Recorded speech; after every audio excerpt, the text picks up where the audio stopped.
Good afternoon, praise the Lord. सभी मसीह भाई बहन बच्चों को, दोस्तों को नमस्कार, सत श्री अकाल, आदाब, जय प्रभु यीशु मसीह की। कैसे हैं आप लोग? आशा करता हूं खुश होंगे, आनंदित होंगे, सुरक्षित होंगे और भला चंगा होंगे। मैं भी खुश हूं, आनंदित हूं, सुरक्षित हूं और भला चंगा हूं। सब बातों के लिए पिता परमेश्वर को दिल से कोटि कोटि धन्यवाद, जो अपने प्रेम के निमित्त हर प्रकार से उन्होंने भलाई किया है, कर रहे हैं और आज का दिन और आगे भी करते रहेंगे। आमीन। आज का जो वचन है रोमियो 8 अध्याय 28 आयत। वचन को ध्यान से सुने और आमीन के साथ वचन को ग्रहण करें। जो लोग परमेश्वर की इच्छा के अनुसार बुलाए गए हैं वे परमेश्वर से प्रेम रखते हैं। जो लोग परमेश्वर की इच्छा के अनुसार बुलाए गए हैं वे परमेश्वर से प्रेम रखते हैं, और जो परमेश्वर की इच्छा के अनुसार बुलाए नहीं गए हैं वे परमेश्वर से प्रेम नहीं रखते हैं। तो उसको कैसे जानेंगे आप? उनके जीवन में फलों से और गुण से। वे यीशु मसीह की, प्रभु यीशु मसीह के खोजी नहीं, अपनी स्वार्थ के खोजी होते हैं वैसे लोग। और जो लोग परमेश्वर की इच्छा के अनुसार बुलाए गए हैं वो परमेश्वर से प्रेम करते हैं, परमेश्वर की इच्छा पे चलते हैं, उसके नाम की बड़ाई, प्रशंसा, स्तुति, जयकार और प्रचार करते हैं। और वो इसलिए करते हैं कि यह परमेश्वर की भली महान इच्छा है कि जगत में से कोई भी पापी प्राणी नाश न हो। आमीन। तो चलिए यहाँ पे हम देखते हैं रोमियो 8 का 28 आयत में कि जो लोग परमेश्वर की इच्छा के अनुसार बुलाए गए हैं वे परमेश्वर से प्रेम रखते हैं, और परमेश्वर भी अपने प्रेम की भलाई उन सब के लिए जो परमेश्वर की इच्छा के अनुसार बुलाए गए हैं भलाई उत्पन्न करते हैं। हम जानते हैं कि जो लोग परमेश्वर से प्रेम रखते हैं उनके लिए सब बातें मिलकर भलाई ही को उत्पन्न करती है। सब बातें मिलकर भलाई को उत्पन्न करती है। क्या? सब बातें मिलकर भलाई ही को उत्पन्न करती है, अर्थात उन्हीं के लिए जो उसकी इच्छा के अनुसार बुलाए गए हैं। आमीन। क्योंकि जिन्हें उसने पहले से जान लिया है उन्हें पहले से ठहराया भी है कि उसके पुत्र के स्वरूप में हो, ताकि वह बहुत भाइयों में पहला उठा ठहरे। फिर जिन्हें उसने पहले से ठहराया उन्हें बुलाया भी, और जिन्हें बुलाया उन्हें धर्मी भी ठहराया है, और जिन्हें धर्मी ठहराया उन्हें महिमा भी दी है। आमीन। ये हमने रोमियो 8 अध्याय 28 से 30 आयत तक आपको पढ़ के मैंने सुनाया है। अब मैं आपको रोमियो 8 अध्याय 31 से 34 आयत तक मैं आपको पढ़ के और सुना रहा हूँ। वचन को ध्यान से सुनिएगा, शुरू से आखिरी तक वीडियो को देखिएगा।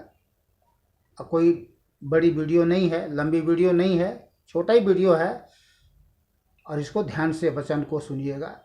आशीष मिलेगी, भरपूरी की आशीष मिलेगी। भगा भगा करके ना देखें। चलिए शुरू करते हैं।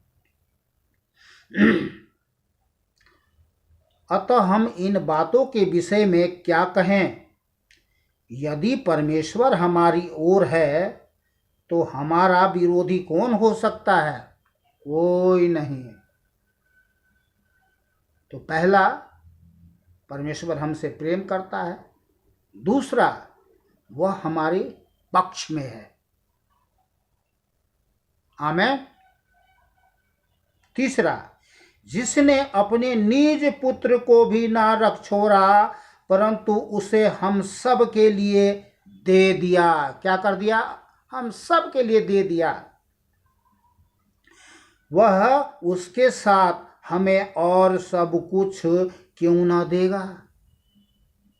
हालेलुया। उसके साथ और हमें सब कुछ क्यों करके ना देगा? वो सब कुछ देगा, सब कुछ, कुछ नहीं सब कुछ। तो वो हमारी सब आवश्यकताओं को पूरी करता है। Romeo 8:32, Romeo 8:33। परमेश्वर के चुने हुओं पर कौन दोष लगाएगा? परमेश्वर ही है जो उनको धर्मी ठहराने वाला है। ये वचन मैं दोबारा पढ़ूंगा, मुझे बहुत अच्छा लग रहा है हृदय में। परमेश्वर के चुने हुओं पर कौन दोष लगाएगा? परमेश्वर ही है जो उनको धर्मी ठहराने वाला है, हमको धर्मी ठहराने वाला है, आपको धर्मी ठहराने वाला है, हम सबको धर्मी ठहराने वाला है। अर्थात परमेश्वर हमें निर्दोष ठहराता है। आमीन।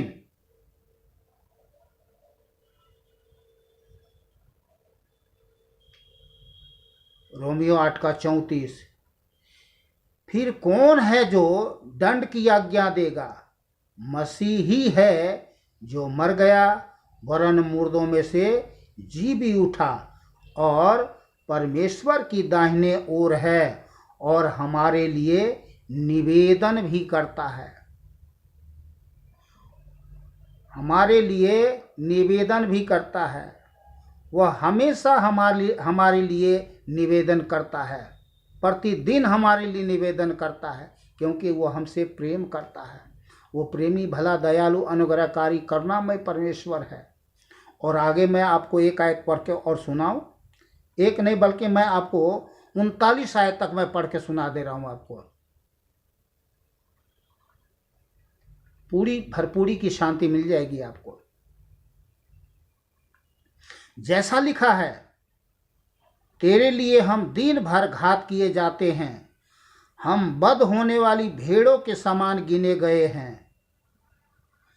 परंतु इन सब बातों में हम उसके द्वारा जिसने हमसे प्रेम किया है, परंतु इन सब बातों में हम उसके द्वारा, किसके द्वारा? जिसने हमसे प्रेम किया है, जयवंत से बढ़कर हैं। क्या है? जयवंत से बढ़कर के हैं। क्योंकि मैं निश्चय जानता हूं कि ना मृत्यु, ना जीवन, न स्वर्गदूत, न प्रधानताएं, न वर्तमान, न भविष्य, न सामर्थ, न ऊंचाई, न गहराई और न कोई और सृष्टि हमें परमेश्वर के प्रेम से जो हमारे प्रभु यीशु मसीह में है अलग कर सकेगी। तो कोई अलग नहीं कर सकेगी। आमीन। कोई नहीं, कोई नहीं, कोई नहीं, कोई नहीं। हमारा जीवन, आपका जीवन, हम सबका जीवन मसीह में छुपा हुआ है। कौन अलग कर सकता है? कोई अलग कर सकता है क्या? नहीं ना। फिर इस संसार में जब इन बातों को जानते हुए इस संसार में हम परमेश्वर के प्रेम में लिपट करके जीवन जीते हैं और आनंद और खुशी और शांति के साथ जयकार करते, प्रचार करते, उसकी महिमा गुणगान करते हुए जीवन जीते हैं और किसी बात से भयभीत नहीं होते हैं, शर्म नहीं करते हैं, डरते नहीं हैं, घबराते नहीं हैं, व्याकुल नहीं होते हैं, संसार के लोगों की तरह चिंता नहीं करते हैं, निश्चिंत रहते हैं, हष्ट रहते हैं, पुष्ट रहते हैं। जीवन में जीवन, जीवन में शांति, जीवन में आनंद और जीवन में परमानंद, अर्थात परमेश्वर हमेशा साथ रहता है और उसका स्वर्गदूत हमेशा साथ रह करके हमारी सुरक्षा भी करता है। ये है महान परमेश्वर की महान प्रेम, दया, कृपा, भलाई करना जो हम सब से करता है। और क्यों करता है?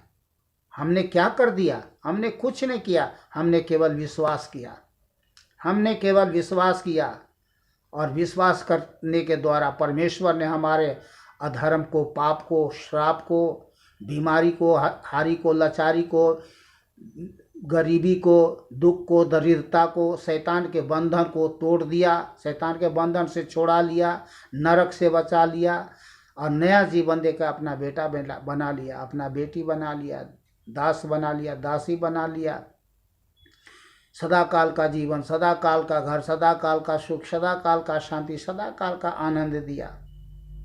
और उस स्वर्गीय जीवन, सुख, शांति, आनंद को अनुभव इस पृथ्वी पर भी हम करते हैं। इसीलिए परमेश्वर के लोग हमेशा, मैं उन सांसारिक भाई बहन बच्चे लोगों से कहना चाहता हूँ, आपने देखा होगा कि कभी भी परमेश्वर के बेटों बेटियों, दास दासियों पर उदासी छाई हुई नहीं रहती है। पर संसार के लोगों को देखो तो हमेशा वो शौक में रहते हैं, मानो उसके, मुझे ये बात नहीं कहना चाहिए पर कहना पड़ता है, ना जाने वो क्या लूट गया, क्या बर्बाद हो गया, क्या उसके परिवार में से किसी को कोई निधन हो गया, हमेशा ऐसी शौक करते रहते हैं। ये सब कारण क्या है? ये शैतान ही है जो मनुष्य को हमेशा दुखी करके रखता है, चिंतित करके रखता है, डर डाल कर रखता है और नाना प्रकार के दुख, संकट, समस्या, विपत्ति डालते रहता है और मृत्यु डालते रहता है। इसलिए बड़ी घबराहट के साथ संसार में जीवन जी रहे हैं। तब ये सब बातें जब देख रहे हैं आप, मैं उन सांसारिक भाई बहन बच्चे लोगों को कहना चाहता हूँ जो अभी भी जीवते अद्वैत परमेश्वर की महान प्रेम को, भलाई को जानते हुए भी परमेश्वर के पास नहीं आ रहे। क्यों नहीं आ रहे भाई? क्यों नहीं आ रहे? कौन रोक रहा है आपको? शैतान। एक बार प्रभु यीशु मसीह को पुकार लो, हे प्रभु मैं तेरे चरणों में आता हूँ। परमेश्वर तुरंत अपना हाथ बढ़ाएगा और आपको हाथ पकड़ लेगा और कहेगा, आओ मेरे बेटों, आओ मेरे बेटियों। दोस्त शैतान तो क्या, उसका बाप भी मेरे पास नहीं आ सकता। मैं जानता हूँ तुम्हारे जीवन में बहुत प्रकार के घबराहट है, चिंता है, भय है, डर है, हारी है, बीमारी है, गरीबी है, मृत्यु का भय है, शैतान का डर है, सताए हुए हो। आ जाओ, आज से मैं तुझे स्वतंत्र करता हूँ। तुमने जाने अनजाने में गलती किया, पाप किया, जा मैं तेरे पाप क्षमा करता हूँ। मैं तुम्हें प्रेम, संयम, सामर्थ्य की आत्मा देता हूँ। आज से तुम्हें डरने की जरूरत नहीं है। आज से तुम मेरा बेटा और बेटी है। निर्भय होकर के जीवन जियो। जी रहे हैं लोग, जी रहे, निर्भय होकर जीवन रहे। देख रहे हैं, प्रार्थना में प्रार्थना करते हैं, भूत निकल जाती है, शैतान निकल जाते हैं, शैतान का बाप भी चिल्लाकर भाग जाते हैं। क्यों भाग जाते हैं भाई? कैसे भाग जाते हैं भाई? कोई हथियार है हमारे पास? नहीं, प्रभु यीशु मसीह है, सर्वशक्तिमान परमेश्वर यीशु मसीह है। यीशु मसीह को देख करके वो चीख करके चला के भागता है। वो भस्म करने वाला आग है। तो बिना देरी किए हुए मैं सांसारिक भाई बहन बच्चे लोगों से कहना चाहता हूँ कि लोग आज भीड़ के भीड़ प्रभु यीशु मसीह के चरणों में आ रहे हैं और जीवन पा रहे हैं, उद्धार पा रहे हैं। आप पीछे क्यों रह रहे हो? क्यों सोच विचार में पड़े हुए हो? अरे कल किसने देखा? आज अगर आप वीडियो देख रहे हो तो जहाँ कहीं भी हो, घर में हो, खेत में हो, खलिहान में हो, नगर में हो, शहर में हो, या कोई पाप करके, अपराध करके, खून करके, चाहे कुछ भी काला पीला करके जेल में हो, वहीं अपना सर टिकाओ और कहो, प्रभु जाने अनजाने में किए हुए गलती, अपराध को, पाप को क्षमा करें और मुझ पर दया करें और मुझे नया जीवन प्रदान कर दे। प्रभु आपने जगत के प्राणियों को बचाया, जिसने आप पर विश्वास किया, मुझे भी बचा ले प्रभु जी। मैं भी आपके चरणों में आता हूँ, मेरे पाप को क्षमा कर दे, मुझ पर दया करे, मुझे भी नया जीवन दे दे, अपना बेटा और बेटी बना ले। आज से मैं अपना जीवन आपको चरणों में रखता हूँ, उद्धारकर्ता करके आपको ग्रहण करता हूँ। आज से मेरे जीवन का स्वामी आप हैं, आप मेरा परमेश्वर हैं। जब तक मैं संसार में रहूँगा, आपका बेटा बनकर, सच्चा इंसान बनकर के जीवन जीऊँगा। एक दूसरे के साथ भलाई करूँगा, एक दूसरे को सुख दूँगा, दुख नहीं दूँगा। बस इतना ही करना है आपको, और कुछ नहीं करना है। न कहीं जाना है, न आना है, न कुछ लाना है, न लेना है, न देना है, कुछ नहीं करना है। परमेश्वर बचा लेगा आपको। चलिए आज के वचन के लिए पिता परमेश्वर को दिल से कोटि कोटि धन्यवाद करते हैं, जो हमसे प्रेम करता है और अपने प्रेम के निमित्त हर प्रकार से बड़ी भलाई करता है। आपके साथ भी हो, आपके साथ भी परमेश्वर भलाई करे, ये मेरी दिल की दुआ है प्रभु यीशु के नाम से। खुश रहे, आनंदित रहे, सुरक्षित रहे, भला चंगा रहे। सभी भाई बहन बच्चों को, दोस्तों को नमस्कार, सत श्री अकाल, आदाब। बोलिए जय प्रभु यीशु मसीह की, जय प्रभु यीशु मसीह की।